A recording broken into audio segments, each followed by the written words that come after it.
Every week हमारा कोई test होता है, क्या ख्याल है? दिस वीक छोटा सा टेस्ट, सिर्फ एक चैप्टर ठीक हो गया? कोई मसले मसाइल हों तो प्लीज़ मैनेज कर लेने हैं। अच्छा, फ्रॉड की हम बातें कर रहे थे।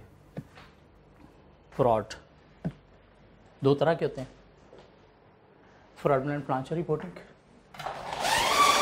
और misappropriation of asset. Fraudulent financial reporting fraud क्या होता है? Records, omission of figures from the financial statements, misappropriation of accounting policies, management overriding of control। क्यों होता है? Due to financial instability, due to pressure of third parties, due to financial gain of management and expectation of shareholder की सूरत में। कहाँ पे fraudulent financial reporting का fraud करना management के लिए ईजी है? जहाँ पे रिलेटेड पार्टी ट्रांजेक्शन एग्जिस्ट करती हैं, जहाँ पे figures based on estimate judgement लिखी जाती हैं, जहाँ पे डोमिनेंस है सिंगल पर्सन की इन द ऑर्गेनाइजेशन, जहाँ पे इंटरनल कंट्रोल सिस्टम वीक है और कॉम्प्लेक्स स्ट्रक्चर है बिजनेस का।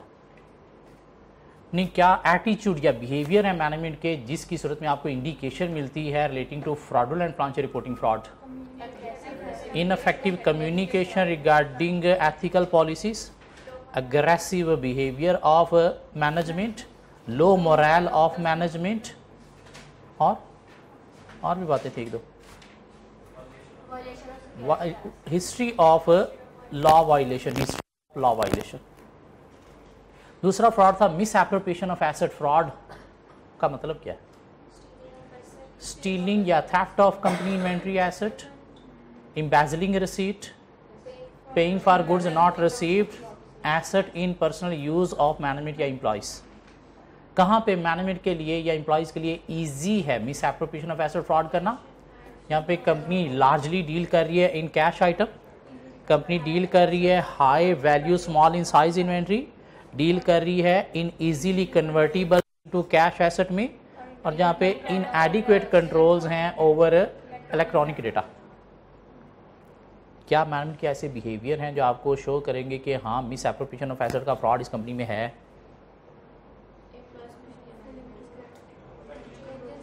Change in lifestyle of the employees, और internal control weaknesses, failure to correct internal control deficiencies, dissatisfaction of employees with organisation या management, और management overriding of control है। जिसमें management override कर रही है तो एम्प्लॉय भी करेंगे, तो मिस एप्रोप्रिएशन ऑफ एसेट तो नहीं रुक सकती। अगर एक ऑडिटर फ्रॉड डिटेक्ट करता है तो उसे क्या करना है? उसे रिपोर्ट करना है, कम्युनिकेट करना है मैनेजमेंट को on timely basis. If management do not correct or involve himself in the fraud, then communicate to those charge with the governance, consider communicating to regulatory body if legally required. If management is involved in the fraud, then consider integrity of management. If it's doubtful, auditor should withdraw from the engagement. If a fraud involving misstatement in the financial statement, then consider impact on the audit report. एक auditor को fraud को पकड़ने के लिए क्या procedures perform करने हैं? तो टेस्ट करनी है appropriateness of certain journal entries या अनयूजुअल एक्टिविटीज। कैसे? Make inquiry to staff involve in recording the journal entries if they known any unusual activity, select certain transaction for testing at the year end, consider testing other transaction made throughout the period under review. और हमें क्या करना है? Evaluate करनी है estimate if there is any bias existed. क्या कह रहा है? कैसे ये इवैल्यूएट करना है? Evaluate bias by discussion with management if there is any bias existed, और परफॉर्म करना है retrospective review from prior year financial statements. और हमें क्या करना है? इवैल्यूएट करना है business rationale of transaction made outside normal course of business. एक ऑडिटर को at planning stage risk of material misstatement करनी है due to fraud, mean identify करना है फ्रॉड रिस्क फैक्टर। तो उसके लिए to identify fraud risk factor क्या प्रोसीजर्स परफॉर्म करने हैं। तो इंक्वायरीज करनी है मैनेजमेंट से regarding risk of medium statement due to fraud, their process in place to identify fraud, regarding knowledge of any identified या suspect of fraud and any communication made to any party relating to fraud। Inquiry करनी है हमने other staff से regarding any known fraud or suspected fraud. Inquiry करनी है from internal auditor से if they have identified any fraud, और हमें evaluate करना है प्लॉजिबल रिलेशनशिप या unexpected fluctuations through analytical procedures, और लास्टली में इवैल्यूएट करनी है information from other risk assessment procedures. नहीं, अगर हमें फ्रॉड रिस्क फैक्टर आइडेंटिफाई होता है तो इस सूरत में ऑडिटर का कोर्स ऑफ एक्शन क्या होना चाहिए? Emphasize the audit staff to increase their professional scepticism, assigning more staff on the audit, reducing materiality levels, increasing supervision, monitoring, quality control procedure of the audit, changing nature, timing and extent of audit procedures,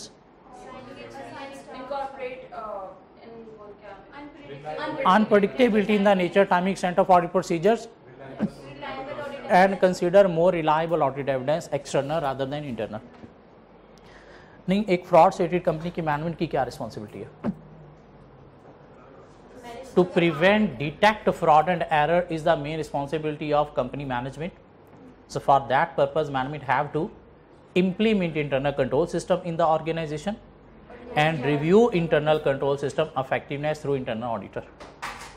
नहीं, fraud stated क्या auditor की क्यों responsibility है?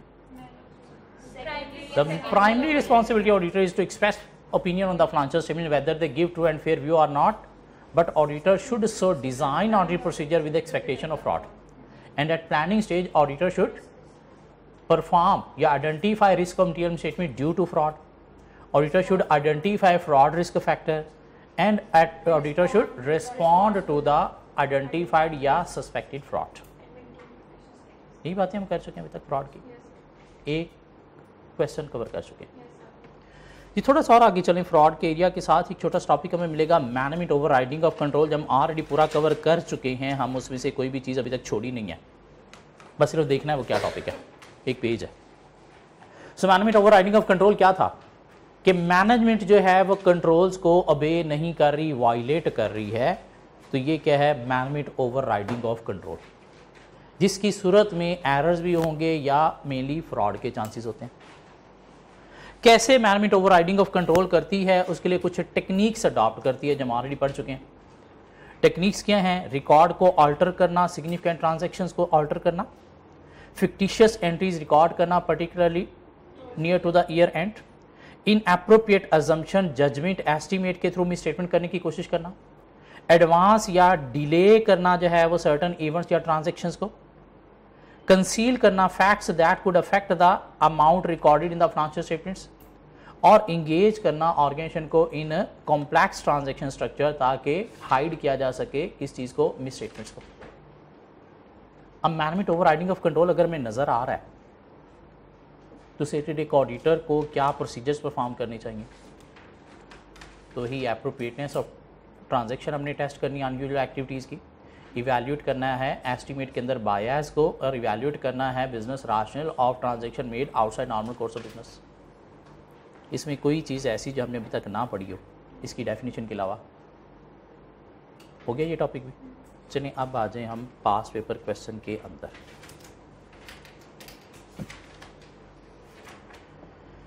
जी fraud last time उसने autumn 21 में 4 number के लिए test किया था, स्ट्रेट फॉरवर्ड क्वेश्चन हमने कवर कर लिया। ऑडिटर की रिस्पॉन्सिबिलिटी रिलेटिंग टू फ्रॉड क्या थी।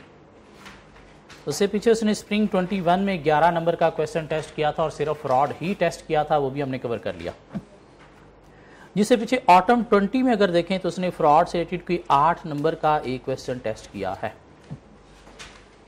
8 नंबर का एक क्वेश्चन, जो कि बहुत ही औखा क्वेश्चन था। और सेम इसी तरह का क्वेश्चन 2018 में भी उसने टेस्ट किया था 7 नंबर के लिए, और सेम वही क्वेश्चन उसने रिपीट किया 8 नंबर के लिए। जिसमें जिन्होंने पास पेपर की प्रैक्टिस की हुई थी उनके लिए 8 नंबर बहुत इजी थे, प्रैक्टिस नहीं रिटर्न प्रैक्टिस की हुई थी। तो क्यों? प्रैक्टिस दिमाग से भूल जाती है। हाँ, वो लिख के की हो तो फिर नहीं भूलती।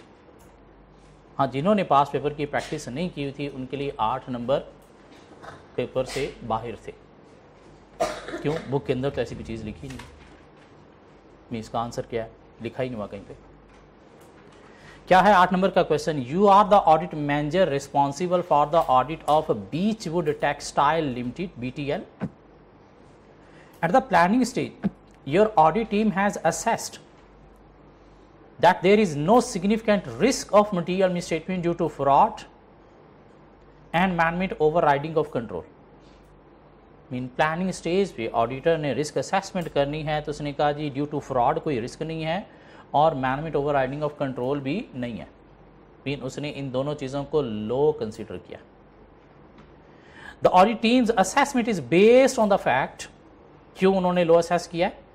that BTL have been an audit client of the firm for the last 10 years, पिछले 10 सालों से हमारा क्लाइंट है, and no material misstatement had been reported in the previous year, और आज तक कभी कोई मसला इस क्लाइंट में हमें आइडेंटिफाई नहीं हुआ। इसलिए रिस्क ऑफ मटीरियल मिसस्टेटमेंट को भी लो कंसिडर किया गया और मैनेजमेंट ओवरराइडिंग ऑफ कंट्रोल को भी लो कंसिडर किया गया। Guide your audit team with regard to their assessment of risk. आपने अपनी ऑडिट टीम को गाइड करना है regarding assessment of risk. Specially ये जो दो बातें उन्होंने लो कंसीडर किया है, risk of material misstatement due to fraud को भी और मैनेजमेंट ओवरराइडिंग ऑफ कंट्रोल के फ्रॉड को भी, मेन ये दो बातें हैं। बाकी कुछ बातें और करके 8 नंबर का आपको आंसर देना है। बुक के अंदर कहीं भी टॉपिक नहीं लिखा हुआ। नॉलेज। सबसे पहले तो बात करेंगे कि एक ऑडिटर को जो भी वर्क प्लान परफॉर्म करना है वो with mind of professional scepticism जो है वो परफॉर्म करना है। प्रोफेशनल स्केप्टिसिज्म क्या होता है? Being alert to the condition, being alert to the condition relating to existence of misstatement in the financial statement. Mean throughout the audit आपको क्या करना है? प्रोफेशनल स्केप्टिसिज्म को मेंटेन रखना है from planning stage through out the audit. ठीक है, planning stage पे risk material statement low consider हुआ है तो इसका मतलब ये नहीं कि थ्रू आउट ऑडिट आप जो है वो प्रोफेशनल स्केप्टिसिज्म को भी डाउन कर लोगे, नहीं, वो आपने मेंटेन रखना है। ठीक है, लेकिन इसका मतलब ये नहीं है कि आपने क्लाइंट की ऑनेस्टी के ऊपर शक करना है, लेकिन इसका मतलब ये भी नहीं है कि आप अनड्यू रिलाई कर लो क्लाइंट के ऊपर। एक बात तो ये करनी है। दूसरी बात हम करेंगे जी कि हमें क्या करना है at planning stage, risk of material statement को असेस करना है whether cause due to error or fraud. कैसे? Through understanding the entity and its environment. हाँ, प्लानिंग स्टेज पे जो हमारे पास इंफॉर्मेशन है उसके अकॉर्डिंग हम रिस्क असेस करेंगे आइदर हाई या लो। लेकिन अगर ड्यूरिंग ऑडिट हमें जो है वो कोई अदर सर्कमस्टांसिस जो हैं वो आइडेंटिफाई होते हैं तो उसके अकॉर्डिंगली हम अपनी प्लानिंग को चेंज भी कर सकते हैं। अब 2 पैराग्राफ इनके ऊपर बन जाएंगे, एक प्रोफेशनल स्केप्टिसिज्म के ऊपर, वो हम चैप्टर 1 में ऑलरेडी पढ़ चुके हैं पूरा टॉपिक, और दूसरा risk of material statement due to error or fraud से रिलेटेड। तीसरी बात अगर हम करें कि मैनेजमेंट ओवरराइडिंग ऑफ कंट्रोल जो है ये दुनिया की हर कंपनी में जो है वो हाई होता है, कहीं पे भी लो नहीं होता। क्यों? कोई भी मैनेजमेंट ऐसी नहीं है जो 100% पॉलिसीज प्रोसीजर्स को फॉलो करे।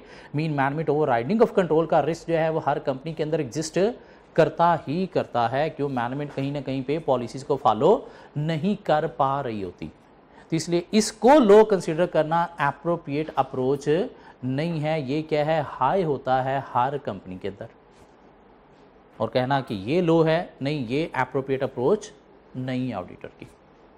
3 पैराग्राफ हो गए। अब चौथा पैराग्राफ हम बना देंगे किसके ऊपर? फ्रॉड के ऊपर, कि risk of misstatement due to fraud ये भी हर कंपनी के अंदर एग्जिस्ट करता ही करता है। ये भी हर कंपनी के अंदर एग्जिस्ट करता ही करता है। क्यों? मैनेजमेंट लेवल पे भी होता है और एम्प्लॉय लेवल पे भी होता है।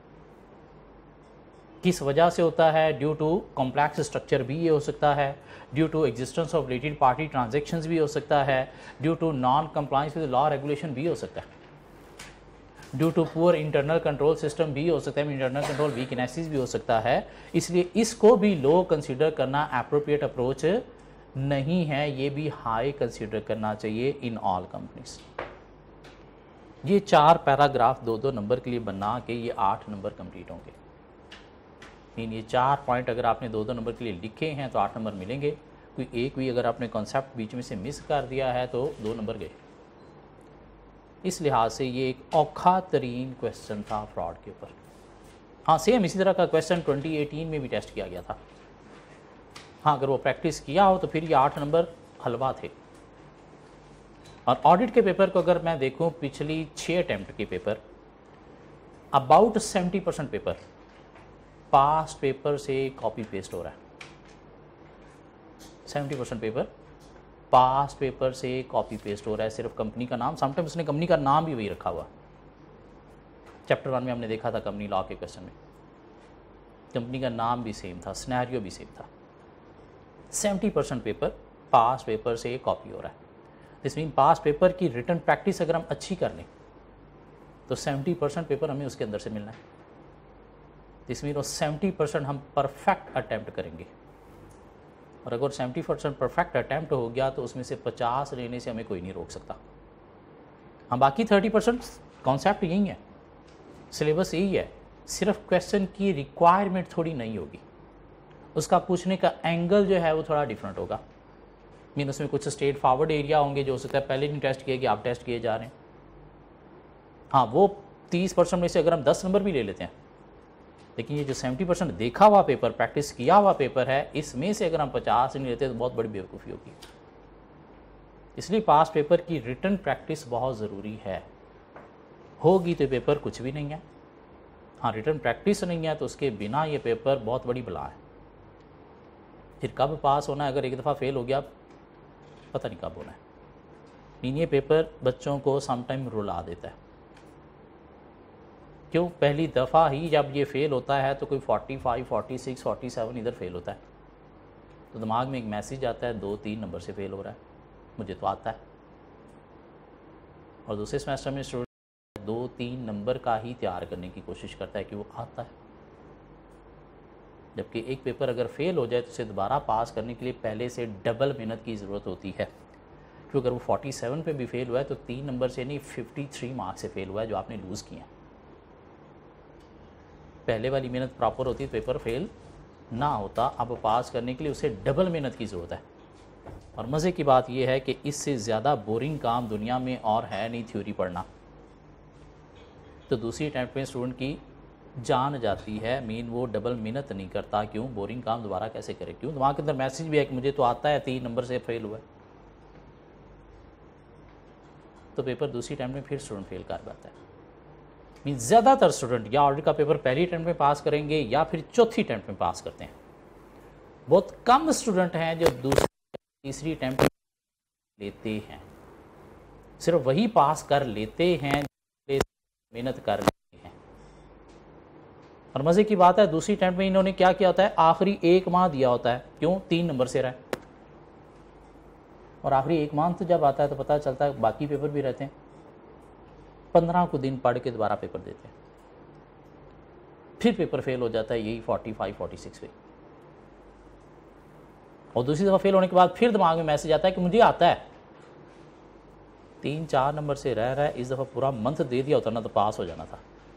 गलती होगी, 15 दिन की होती है, पूरा मंथ देना चाहिए था। फिर तीसरी अटैम्प्ट देता है, इस दफ़ा पूरा मंथ पढ़ूंगा एंड पे, फिर भी अभी स्टार्ट से नहीं, एंड पे। दिमाग के अंदर मैसेज क्या है, 3-4 नंबर से रह रहा है, मुझे आता है। और जब तीसरी अटैम्प्ट 1 मंथ नहीं, वो फिर अगेन 15 को दिन पढ़ के दी जाती है और फिर पेपर फेल होता है 30s में या 20s में। फिर दिमाग में मैसेज आता है no there is something wrong. फिर ये स्टूडेंट सीरियस होता है, दोबारा से क्लासेस पढ़ता है, दोबारा से टेस्ट देता है, रिटन प्रैक्टिस करता है, फिर जाके पास करता है। कहाँ पे? चौथी अटैम्प्ट में। क्यों? पहले से डबल मेहनत यहाँ पे आके करता है। यहाँ पे करना बहुत औखा काम है। दूसरी तीसरी अटैम्प्ट में हाँ जो करेंगे वो पास कर जाएंगे, लेकिन ज़्यादातर स्टूडेंट नहीं करता। क्यों? बोरिंग काम है, बार बार करने को दिल नहीं करता। कुछ लोगों को यहाँ पे चौथी अटैम्प्ट में भी अकल नहीं आती। क्यों? जो चीची है ना ये वीक होती है, तो यहाँ पे भी अकल नहीं आती। फिर बात जाती है ठूठे पे, और जब ठूठे पे जाती है तो फिर ये नचाता है। फिर कितनी अटैम्प्ट होगा? कुछ को ऑडिट में 8-10 अटैम्प्ट भी लगते हैं, मैंने देखा है। फर्म में आर्टिकल भी चल रहे हैं, साथ ऑडिट रहता है अभी तक। इसलिए अगर फेल हुआ है तो अभी पहले से डबल मेहनत चाहिए, पास होगा। उतनी मेहनत या उससे ज़्यादा मेहनत नहीं की तो पास नहीं होने वाला। सबने पहली रिटर्न में पास करना है, रिटर्न प्रैक्टिस करनी है। ये क्वेश्चन कल क्लास में आने से चाहिए, क्या ख्याल है, ताकि दोबारा ऐसा क्वेश्चन आ जाए तो फ्री के मार्क्स हैं 8 नंबर। जिससे आगे अगर हम चले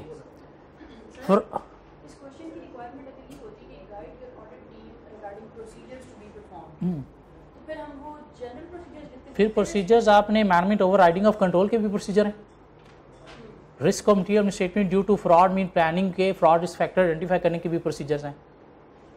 2 तरह के प्रोसीजर्स आपने पढ़े, जनरल प्रोसीजर भी पढ़े, फ्रॉड डिटेक्ट करने के वही management overriding of control के भी, और वो बात इसमें हुई है। वो इररिस्पेक्टिव थे, लेकिन management overriding of control के लिए भी वही प्रोसीजर हमने पढ़े हैं। Management overriding of control की बात हुई है तो प्रोसीजर लिखेंगे। साथ fraud risk factor planning stage पे risk of material statement due to fraud, उसके भी हमने प्रोसीजर पढ़े। इंक्वायरीज 3 तरह की, क्या ख्याल है, एनालिटिकल प्रोसीजर्स और साथ इवैल्यूएट इंफॉर्मेशन फ्रॉम अदर्स। जी उसके प्रीवियस अगर हम देखें तो स्प्रिंग 2020 में एग्जामिनर ने टेस्ट किया 4 नंबर के लिए क्वेश्चन, यहाँ से नहीं सॉरी 4 नहीं, 9 नंबर का एक क्वेश्चन सेपरेट था और 4 नंबर का एक सेपरेट क्वेश्चन था, मीन 13 मार्क्स। और ये वो अटैम्प्ट थी जहाँ पे एग्जामिनर ने ये चैप्टर 3 27 मार्क्स के लिए टेस्ट किया था, एक ही चैप्टर। पुरानी बात नहीं है, स्प्रिंग 2020 की बात है जी। 9 मार्क्स के लिए एक फ्रॉड से रिलेटेड क्वेश्चन टेस्ट किया गया। क्वेश्चन नंबर 2 था पेपर का, required briefly discuss the possible fraud risk factor from the above scenario. Fraud risk factor identify करने, और फ्रॉड रिस्क फैक्टर आइडेंटिफाई करने के लिए दिमाग के अंदर हमारे क्या होनी चाहिए, इंसेंटिव प्रेशर, दोनों रिस्क के, उनकी अपॉर्चुनिटीज़ और मैनेजमेंट के एटीट्यूड। अगर ये दिमाग में है तो फिगर्स ऑटोमेटिकली आइडेंटिफाई होते चले जाएंगे। Your firm is the external auditor of Avian Limited AL, a listed company for the year ending 31st March 2020. AL is engaged in the business of construction and selling of construction material. During the planning stage, the audit team has noted the following points for your consideration.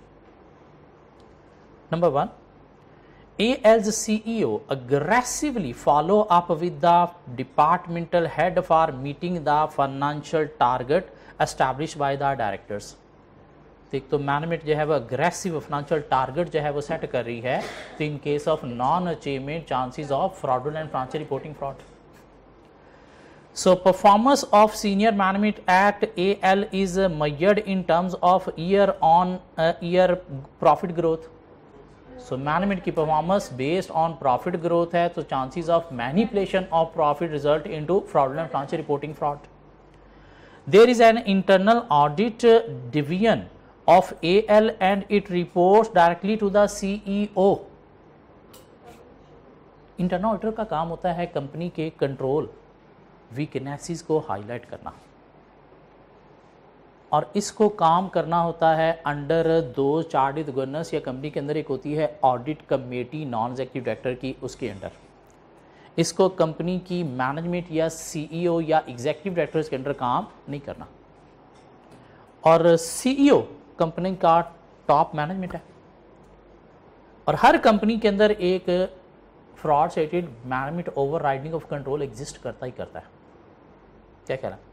और अगर internal auditor CEO के अंडर काम कर रहा है तो CEO की अगर कोई non compliance with internal control policies and due to management overriding of control, तो वो फिर हाईलाइट नहीं होंगी। तो उस सूरत में management overriding of control की सूरत में कौन सा फ्रॉड होता है, यहाँ पे चांसेस है management overriding of control के, तो इस सूरत में कौन सा रिस्क होता है, फ्रॉडुलेंट फाइनेंशियल रिपोर्टिंग फ्रॉड की हमने अपॉर्चुनिटीज़ में पढ़ा था, ये बल्कि एग्जांपल्स में पढ़ा था, फ्रॉडुलेंट फाइनेंशियल रिपोर्टिंग फ्रॉड की एग्जांपल्स में पढ़ा था। हाँ, आप दूसरा भी लिख सकते हो कि इसकी वजह से मिस एप्रोप्रिएशन ऑफ एसेट भी हो सकता है, दोनों बात कर दो। क्यों, उसके बिहेवियर में भी हमने पढ़ा था, तो फ्रॉडुलेंट फाइनेंशियल रिपोर्टिंग की एग्जाम्पल में भी था ये, और मिस एप्रोप्रिएशन ऑफ एसेट की एटीट्यूड में भी था। तो इसकी वजह से क्या हो सकता है, फ्रॉड हो सकता है relating to fraudulent financial reporting या फिर मिस एप्रोप्रिएशन ऑफ एसेट का। ये बात की जा सकती है कि इंटरनल ऑडिटर इंडिपेंडेंट नहीं है, और सीईओ के अंडर काम कर रहा है तो उसकी कंट्रोल वीकनेसेस को हाईलाइट नहीं करेगा, तो चांसेस हैं क्या, existence of management overriding of control. So due to this fraud could occur relating to fraudulent financial reporting as well as misappropriation of asset. कितने 3 fraud risk factor आइडेंटिफाई कर लिए हमने. AL is facing difficulty in fulfilling its contract for supply of building block due to a sudden rise in cost of raw material. तो raw material की cost बढ़ गई है, तो कॉस्ट बढ़ने से कंपनी की प्रॉफिटेबिलिटी अफेक्ट होते हुए इंस्टेबिलिटी जो है, फाइनेंशियल इंस्टेबिलिटी क्रिएट होगी. किसी भी वजह से फाइनेंशियल इंस्टेबिलिटी है तो उस सूरत में चांसेस हो सकते हैं क्या, fraudulent financial reporting fraud. Performance भी रिलेट कर रही है प्रॉफिट की बेस पर, वो एक सेपरेट पॉइंट, लेकिन ये instability financial due to high cost separate बात. However no provision has been made in the financial statement, और फाइनेंशियल स्टेटमेंट्स में कोई प्रोविजन मेड नहीं की गई. प्रोविजन मेड ना करने की सूरत में भी चांसेस हैं किस चीज़ के, फ्रॉडुलेंट फाइनेंशियल रिपोर्टिंग फ्रॉड. क्यों, फाइनेंशियल स्टेटमेंट्स मैनिपुलेट होंगी. AL's CFO explained that provision has not been made as amount cannot be determined with certainty now and therefore provision will be made next year. अब provision जो है ये base करती है on judgement estimate of management, और चूंकि estimate involve है management की, सो चांसेस हैं किस चीज़ के, fraudulent financial reporting fraud. Provision ना लिखना एक अलग बात है, और चूंकि प्रोविजन में जजमेंट मैनेजमेंट की इन्वॉल्व खुल के नज़र भी आ रहा है कि वो जानबूझ के अपनी जजमेंट अप्लाई करते हुए नहीं लिख रहे, तो फ्रॉडुलेंट फाइनेंशियल रिपोर्टिंग फ्रॉड के लिए कर रहे होंगे. Audit team was of the view that the provision has not been made because it would significantly affect the profitability of the company. तो ये भी प्रॉफिटेबिलिटी जो है वो टारगेट आपके अफेक्ट हो रहे हैं, जो कि एक्सपेक्टेशन हो सकती हैं मैनेजमेंट की भी या शेयर होल्डर की भी, तो सूरत में भी चांसेस हैं किस चीज़ के, फ्रॉडुलेंट फाइनेंशियल रिपोर्टिंग फ्रॉड के. तो मेरे ख्याल से कोई टोटल 6 शायद फ्रॉड रिस्क फैक्टर आइडेंटिफाई हुए, 6 आइडेंटिफाई हुए. ठीक है, मार्क्स 9 है, अब पता नहीं कैसे जस्टिफाई करना, उसने 5 भी 2-2 करके 10 बनते हैं. हाँ 6 1.5 के अकॉर्डिंगली 9 मार्क्स बन सकते हैं, क्योंकि 9 तो इसके अंदर से नहीं निकल रहे. क्या ख्याल है, और 9 नंबर है, 4.5 रिस्क का फ्रॉड रिस्क फैक्टर आइडेंटिफाई करने 2-2 ऐसी बात भी नहीं है. तो 6 आइडेंटिफाई हो रहे हैं क्लियरली, तो 1.5 मार्क्स के अकॉर्डिंगली मार्क्स जस्टिफाई होते हैं. जिससे प्रीवियस अगर देखिए इसी ही अटेम्प्ट में एग्जामिनर ने 4 नंबर के लिए और भी क्वेश्चन टेस्ट किया, fraud settled. State any 4 actions that an auditor should take on identification of fraud risk factor. Fraud risk factor identify हुआ है तो क्या एक्शन होनी चाहिए, हमने 7-8 पॉइंट पढ़े हैं. प्रोफेशनल स्केप्टिसिज्म इंक्रीज करना है, मोर एक्सपीरियंस स्टाफ असाइन करना है, मटीरियलिटी लेवल को रिड्यूस करना है, unpredictability in nature timing extent of audit procedure लेके जाना है, मॉनिटरिंग ज़्यादा करनी है. तो कोई 4 बातें की जा सकती हैं. क्या ख्याल है, ये अभी इतना आसान लग रहा है क्यों, हमने ये पॉइंट सेपरेट निकाल लिए हैं. मीन आई बुक के अंदर इस तरह से सेपरेट निकाले नहीं हुए, ठीक है, वहाँ पे कोई 2-3 पेजेस के ऊपर एक्सप्लेन किए हुए हैं. तो हमने ये 8 पॉइंट सेपरेट निकाल लिए हैं, इसलिए आसान लग रहा है. वो ये क्या बात हुई, मतलब वो 8 में से 4 बातें लिखनी. जिससे प्रीवियस अगर हम देखें फ्रॉड टेस्ट हुआ ऑटम 18 में 4 नंबर के लिए.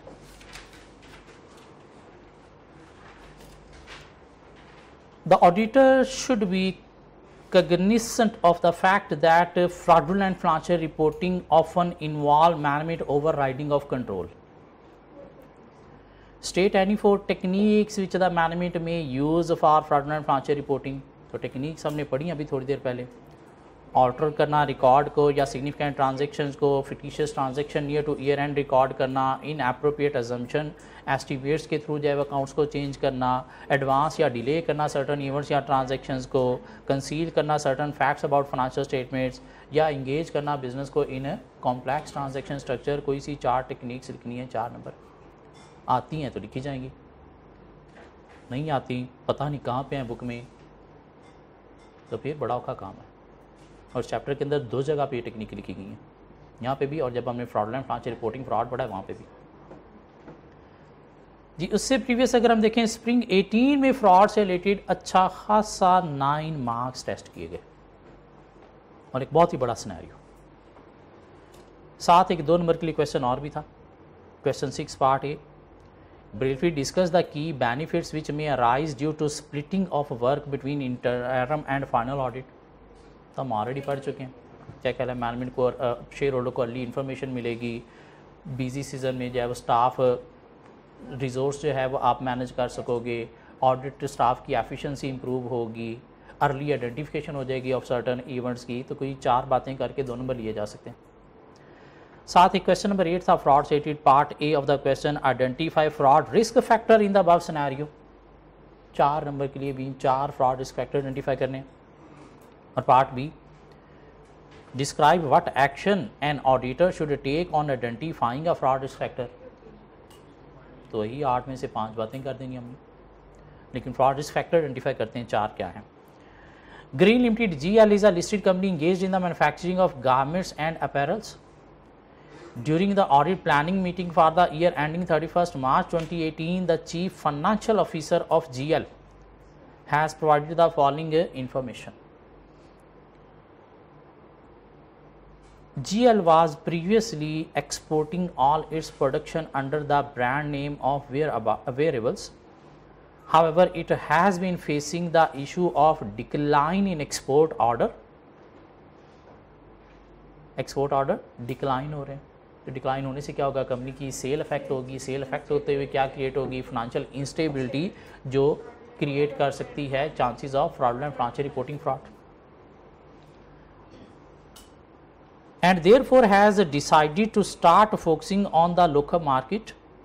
Accordingly, it has made an agreement with BL, according to which GL's product would be sold to BL, who would market them through BL's retail outlets spread throughout the Pakistan.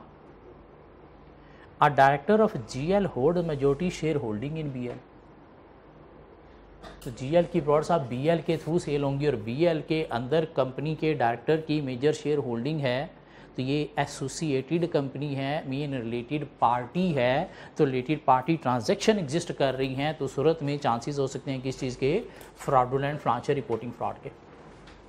क्या ख्याल है, mean GL की product BL के through बिक रही हैं और BL कौन है, GL के डायरेक्टर की कंपनी, एसोसिएटेड कंपनी है।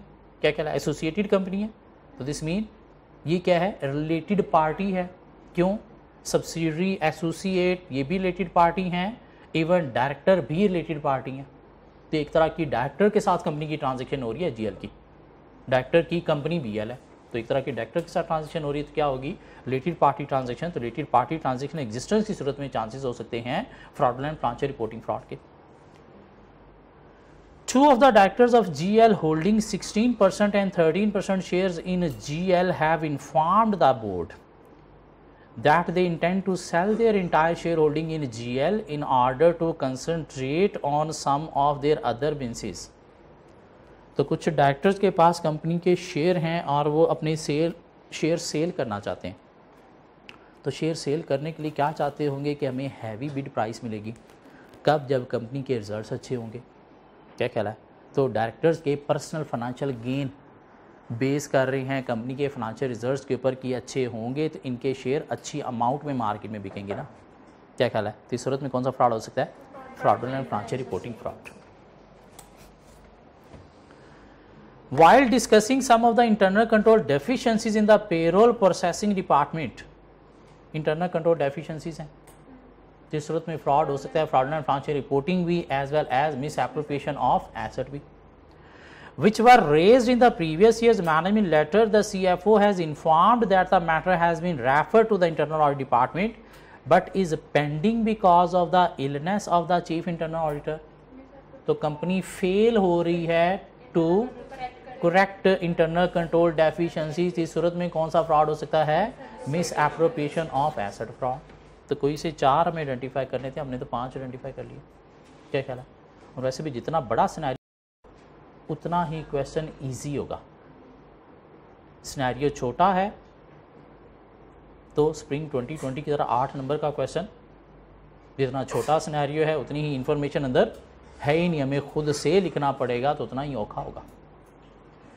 सो ये क्वेश्चन आपने अटेम्प्ट करना है स्प्रिंग 18 का, और एक वो 8 नंबर का क्वेश्चन स्प्रिंग 2020 का ये 2 क्वेश्चन प्लीज़ नेक्स्ट क्लास में आपके साथ अटेम्प्टेड आने चाहिए। होपफुली कल कोशिश करेंगे हम इस चैप्टर को वाइंड अप कर दें ताकि आगे आप इस चैप्टर का वेडनेसडे को टेस्ट दे दोगे।